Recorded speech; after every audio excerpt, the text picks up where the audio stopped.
This is Inside Indiana Business Radio for Thursday, July 31st, 2025. I'm Marek Mazurek. Fort Wayne-based Parkview Health announced Thursday it is building a $200 million hospital and medical office building in West Lafayette on land acquired from the Purdue Research Foundation. Parkview said the hospital would accommodate up to 40 inpatient beds and offer a 24/7 emergency department. The hospital is to be located near the intersection of North 100 West and Colbera Road and would offer a comprehensive suite of specialty and outpatient services. Construction is expected to begin next year on the 200,000 square foot project, with the hospital projected to open in 2028. Parkview's Chief Growth Markets Officer John Bowen said the health system has been in discussions with the city of West Lafayette, Purdue University, and the Purdue Research Foundation for more than 2 years. As they've grown, there is a need for healthcare services. We've identified that through conversations. The community has expressed that as well. And so when you look at that need, we feel like we would be a great partner in working to meet that need. The announcement comes just weeks after Indiana University Health approved a $214 million investment in 2 new healthcare facilities in the Lafayette area. That's in addition to Franciscan Health building a $25 million emergency department in West Lafayette and Ascension St. Vincent planning to build a micro-hospital in the area before pivoting to a smaller neighborhood care facility. Bowen said he's aware of recent moves by other health systems, but he reiterated that Parkview is confident of strong community support based on its conversations and outreach with local institutions. A lawsuit filed by the U.S. Equal Employment Opportunity Commission accuses a Northwest Indiana restaurant of subjecting its female employees to an environment of sexual harassment. The commission filed a lawsuit in the U.S. District Court earlier this month against Bossman Tacos, LLC, alleging harassment by male cooks at the restaurant's location in Highland. Representatives for the restaurant did not immediately respond to a request for comment. According to the lawsuit, leadership at Bossman Tacos knew that since at least November of 2021 that the head chef and other male cooks were sexually harassing female servers, some of whom were teenagers, but did nothing about it. The complaint says male cooks would trap female employees in tight spaces like restrooms and walk-in refrigerators in order to make unwanted sexual advances, including touching the females' hips, backs, and buttocks.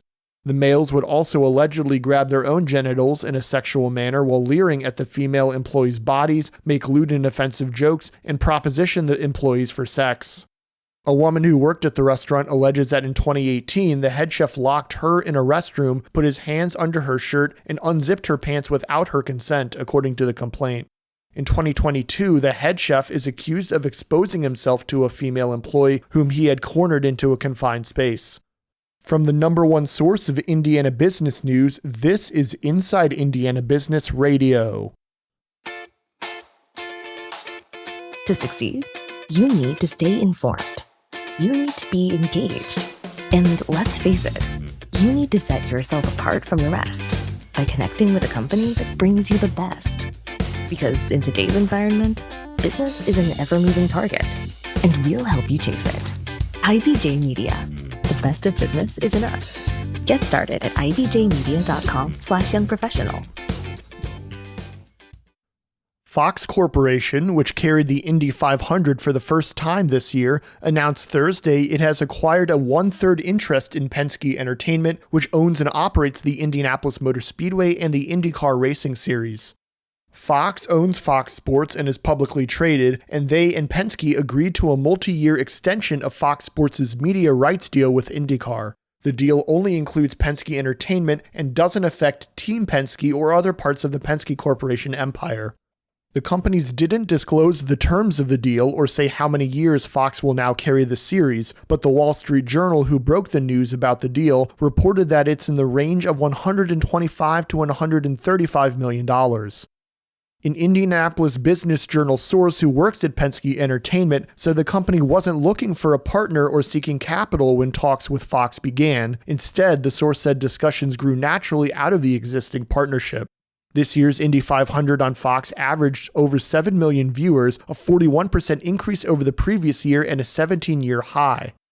Since Fox took over the series broadcasts, IndyCar viewership is up an average of 31% over last year, according to Penske. Arrive AI CEO Dan O'Toole is this week's guest on the Business and Beyond podcast with Gary Dick, presented by PNC, a weekly conversation with high-profile Hoosiers in business, sports, entertainment, and beyond. Available now from your favorite podcast provider. I'm Mark Mazurek for Inside Indiana Business Radio On Demand.